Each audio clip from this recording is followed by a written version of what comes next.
দমদমে বিজেপির বিএলএকে হুমকি, তৃণমূল কাউন্সিলরের বিরুদ্ধে অভিযোগ, বিজেপির বিএলএকে খুনের হুমকির অভিযোগ, বাড়ি ভাঙচুরেরও হুমকি দেওয়ার অভিযোগ। দেখছেন নাগেরবাজারের ছবি। নাগেরবাজার থানায় নালিশ বিজেপি কর্মীদের, ভিত্তিহীন অভিযোগ বলে দাবি কাউন্সিলর জয়ন্তী সাহার। দমদমে বিজেপির বিএলএকে হুমকি, তৃণমূল কাউন্সিলরের বিরুদ্ধে অভিযোগ, বিজেপির বিএলএকে খুনের হুমকির অভিযোগ।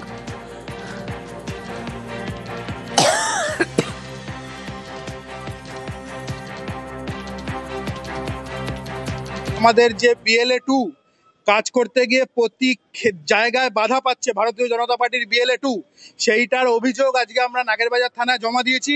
তৃণমূল কংগ্রেসের যে ওয়ার্ডের যে জনপ্রতিনিধি জয়ন্তী সাহা, BLA-2 যেন সেইখানে গিয়ে ভারতীয় জনতা পার্টির কাজ না করতে পারে, তাদের কি ইন্টেনশন, এই যে পৌর প্রতিনিধি আছে এর বিরুদ্ধে বিগত দিনেও অনেক কমপ্লেন ছিল। BLA আছে, বিজেপির হয়ে কে বেরিয়েছে আমি কিন্তু তাকে চিনি না। যদি কেউ এরকম হয়ে থাকে বা আমার সঙ্গে তার যদি দেখা হয়ে থাকে, মানে তাহলে তার একটা সিসিটিভি ফুটেজ বের করতে বলুন, আর টাইমটা কোন টাইমে বলুন।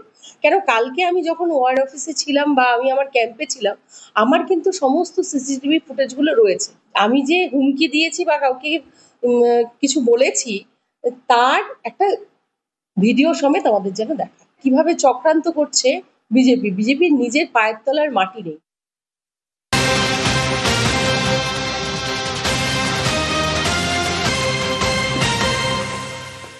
বাড়ি বাড়ি না গিয়ে এসআইআর ফর্ম বিলি, যেখানে সেখানে এসআইআর ফর্ম বিলিতে বিরক্ত বিএলওদের ভূমিকায় বিরক্ত নির্বাচন কমিশন। বাড়িতে গিয়েই এসআইআর ফর্ম বিলি করতে হবে।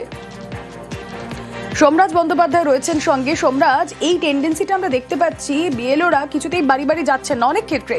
আবার আমরা দেখলাম কেউ মুদির দোকানে বসেই ফর্মে সাইন করাচ্ছেন, কেউ গাছতলায় বসে করাচ্ছেন।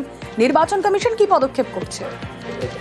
দেখো, জেলা শাসকদের ইতিমধ্যে নির্দেশিকা পাঠিয়েছে রাজ্যের মুখ্য নির্বাচনী আধিকারিকের দপ্তর, এবং সেই নির্দেশিকায় স্পষ্ট বলা হচ্ছে যে এই ধরনের ঘটনা দেখা যাচ্ছে সেখান থেকে এসআইআর ফর্ম অর্থাৎ এনামুরেশন ফর্ম বিলি করা হচ্ছে। এই ঘটনা কেন ঘটবে এবং এটা নিয়ে জাতীয় নির্বাচন কমিশন কার্যত বিরক্তি প্রকাশ করেছে। তার কারণ বিভিন্ন ফুটেজে দেখা যাচ্ছে বা বিভিন্ন সংবাদ মাধ্যম ছবি দেখাচ্ছে যে সেখান থেকে কখনো বেসরকারি স্কুল থেকে, কখনো কোনো ক্যাম্প থেকে এসআইআর ফর্ম বিলি করা হচ্ছে। এবং রাজ্যের মুখ্য নির্বাচনী আধিকারিকের তরফে বিভিন্ন জেলা শাসকদের নির্দেশ পাঠানো হয়েছে যে বুথ লেভেল অফিসাররা এসআইআর ফর্ম শুধুমাত্র বাড়িতে গিয়েই দেবেন, আর এই কাজ কোনোভাবেই বাইরে থেকে করা যাবে না। আর এর পরেও যদি করা হয় তাহলে কিন্তু নির্বাচন কমিশন এবার শাস্তিমূলক পদক্ষেপের দিকেই এগোবে। তার কারণ এই বিষয়টি নিয়ে ইতিমধ্যে বিরক্তি প্রকাশ করেছে জাতীয় নির্বাচন কমিশন। আর তার জন্য যদি বুথ লেভেল অফিসাররা সতর্ক না হন, যদি জেলা শাসকরা সতর্ক না হন, তাহলে নির্বাচন কমিশন চূড়ান্ত পদক্ষেপ করবে, তেমনটাই নির্দেশ দেওয়া হয়েছে।